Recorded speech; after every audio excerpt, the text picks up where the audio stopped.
Well, at one point, the group was kind of put on hold. It was on a hiatus. So you guys weren't really touring. You weren't putting out any albums.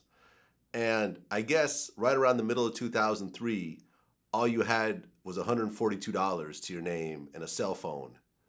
And MC Hammer convinced you to join the Surreal life and do reality TV.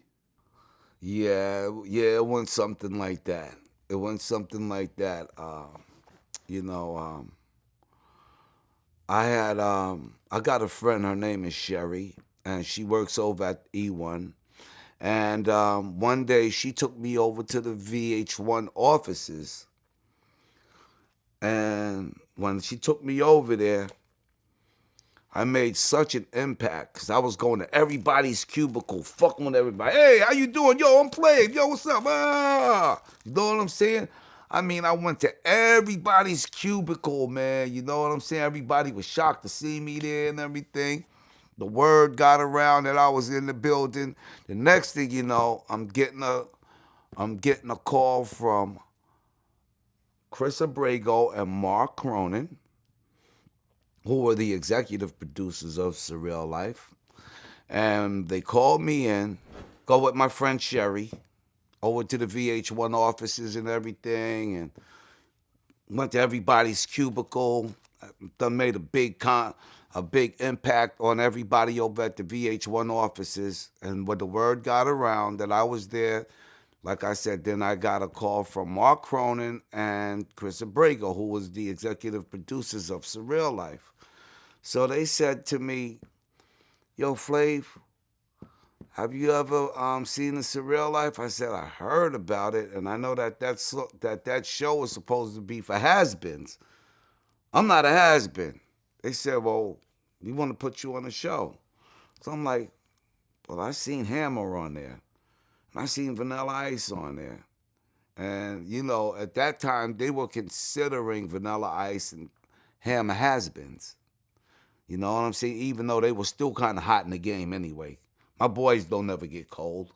You know what I'm saying? So I said, all right, let me speak to Hammer, man, and see what his intake is on this. So I called Hammer.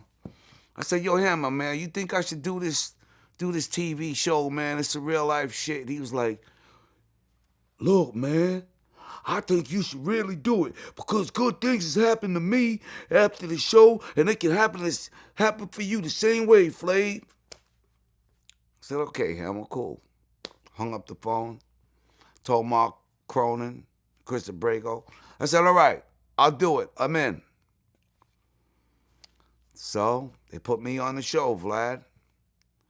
And when they put me on that show, Surreal Life 3, that show became number one that year. And I didn't know nobody in the house either, you know. The only person I knew was Charo. Because when I walked in the house, I seen this lady, and I'm like, "Oh, I know you, I know you, I know you. Oh, I love you. Who are you?" Then I'm like, "Wow, that lady from the Love Boat, Charo, coochie, coochie, coochie." She says, "Yep, that's me." So next thing you know, this fat guy comes in, chubby guy and shit.